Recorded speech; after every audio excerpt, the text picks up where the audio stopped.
The following is intended for mature audiences. Viewer discretion is advised.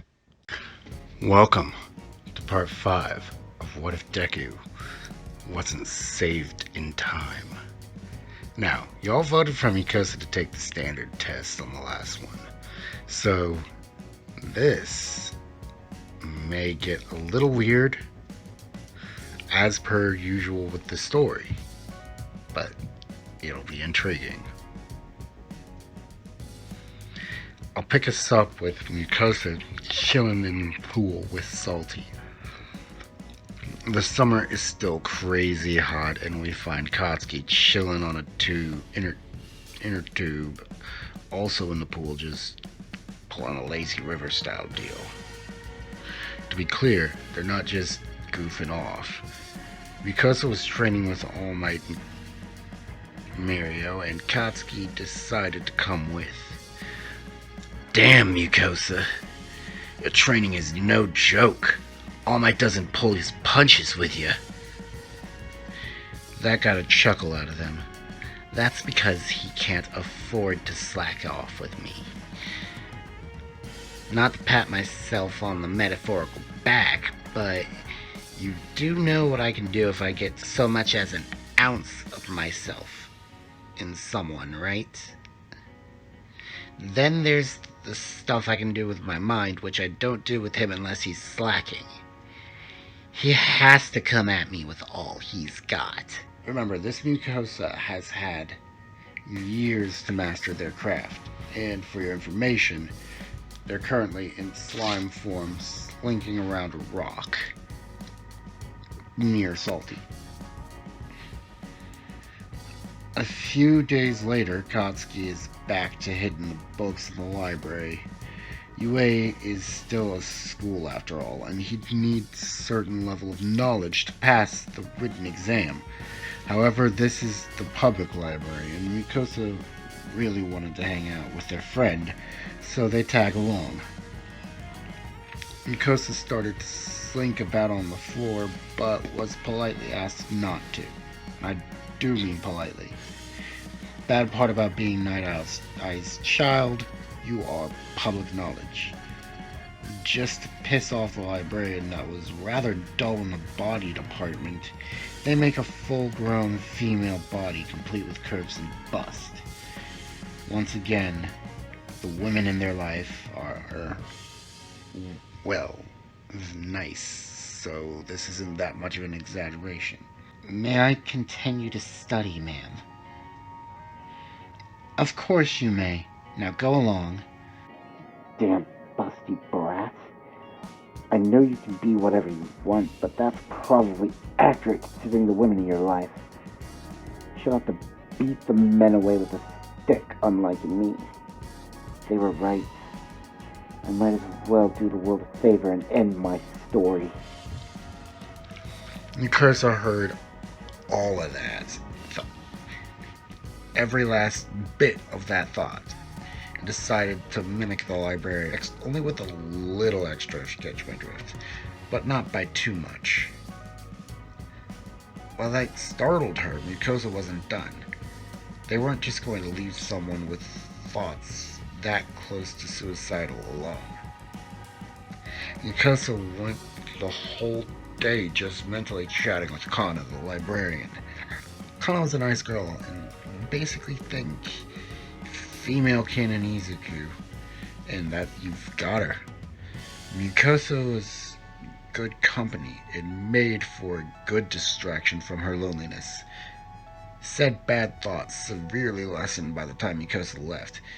They would return often to keep their new friend in good spirits.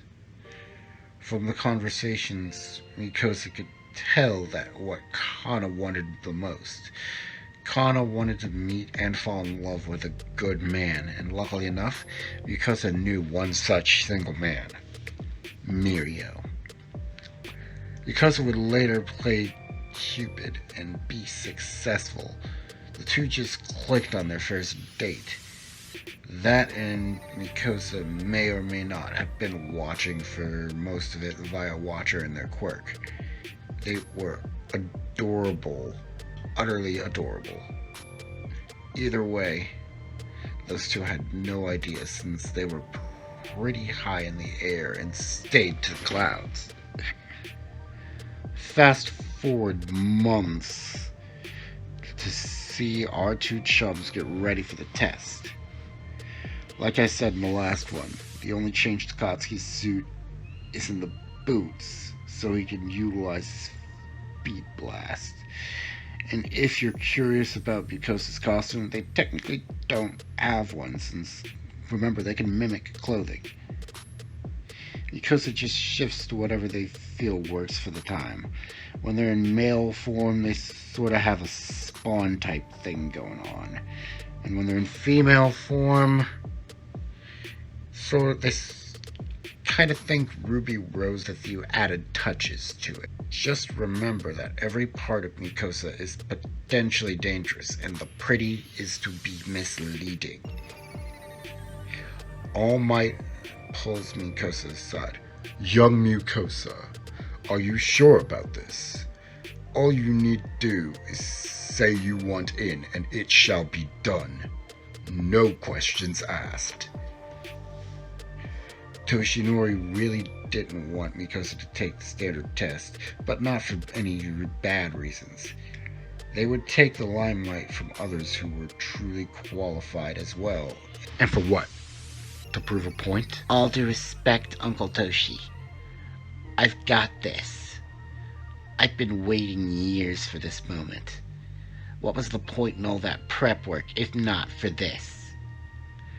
And with that, Mikosa went to take the test. Mikosa, at the time of the test, was still in slime. Mikosa is rather intelligent, so that's covered. But if something they don't know came up, they could always borrow the info from someone who did. Sure, it wasn't very heroic, and in this case, completely unnecessary. Mikosa checked the instructor's mind. They did just fine without resorting to cheating. Mikosa was pulled into a common room this time. They were facing not only All Might, but Nezu, Mirio, and both of their mothers. We'd ask you not to go any further, but you're going to keep going, aren't you, dear? This isn't just because of Katsuki, is it? Mirai asked her child, but Mirio steps in. No, ma'am. They want to show everyone out there that they have what it arrived and have what it takes despite what they look like. They are convicted in this, and no amount of begging will stop them. Do your thing, Mikosa. Just don't go too crazy, alright? Mikosa had told Mirio this months ago, and it would seem that he remembered it. Mikosa was vibrant green from that show of friendship from Mirio. Before you ask, no, I did not take over Mirio. We had this conversation at least a month ago. Now, if you please, I have an exam to take. The doors fling open and Mikosa was gone. They were so done with this conversation. Their mind was made up on what to do, and no one could tell them otherwise. Normally in this scene, when I have a Deku that is either far too graceful or just flat out unable to trip like Mikosa, I'd have Ochako do the tripping, but not today. They run into someone else entirely. Tsuyu Asui, Farabi. At the time, Mikosa was a puddle on the floor, so when Tsuyu walked near them, she just assumed she was producing an excess amount of mucus. She was nervous, but that was to be expected. Excuse me, miss, but could you please get off of me? You're not crazy. I am real. Now would you please move, Miss Asui? Tsuyu moves and is greeted by Mikosa's slime form. I'm a good slime, I swear. That got a laugh out of her. That's better, Miss Asui. No need to be nervous. President Mike was doing his thing, explaining, and Since this was a mental conversation, no annoying Ida to chastise them. So you can talk in my head, huh? I guess you have multiple quirks. Really? She basically guessed their quirks since they were clearly put on display. Suyu mentions that it's pretty cool and that she hopes to see Mikosa again. Now, unbeknownst to Suyu, Mikosa puts a bit of themselves on her just in case. Enough that at the very least they could find her if something went down. Mikosa chose to rock the female form since it just felt right at the moment. They had fun talking to Miss Asui, and truthfully, it shaped their decision for which form to take. Mikosa passes Mineta with their voluptuous selves, and nothing. Not even a passing thought. Their way, at least. Mineta was perving out on someone else, and Mikosa honored Mineta's right to privacy. Let me just explain here. Mikosa normally would have to actively intrude unless the thought is like literally, Unless it's addressed to them. or then it's more like an impulse. But back to it. Just before Present Mike was finished, Katsuki drops Mikosa a line. Don't overdo it, please. I know I wanted you to take this with me, but other people have to pass too. Mikosa giggles at Katsuki's being so nice. Don't worry, Ka-chan. I won't take all the fun. President Mike says go, and they're off. Katsuki is exploding things left and right, racking up them points like nobody's business. Mikosa is just having fun. They change to a darker green and make blades and fire bolts of themselves at the robots. They are just wreaking havoc. Last I checked, most robots don't really even like acidic damage. Mikosa didn't just leave it at blades and blobs, however. They also made use of hammers, drills, claws, even a harpoon for some scorpion-style "get over here" type action. The thing with Ochako still happens, but this time around she's saved by Katsuki using a howitzer impact to destroy the zero-pointer. Yeah, I know that's a little early, but keep in mind how much training they've been doing, with All Might no less. But back to the point. One small explosion later and Ochako is out and safe. However, debris from the aftermath of Katsuki's attack comes at them. Ochako touches Katsuki and herself, causing them to float away just in time. Thanks for the assist. Oh, no problem. Now, for a scene that's happening on the other end of the exam area at the exact same time. Just about. Suyu is hopping from wall to wall and between robots, slipping away at the last second, causing them to strike each other down. She still gets the points for that since she's the one that caused it. There were even instances where she grabbed debris with her tongue and used it as projectile weaponry. However, her luck would end when she got tunnel vision on a small group of one-pointers and got snuck by a three-pointer. As Mikosa was witnessing this, they were not amused. Their new friend was injured and was in serious danger. Miss Asui! They were now seeing red and became a giant blob and began attacking everything responsible for hurting Suyu. No one hurts Mikosa's friends.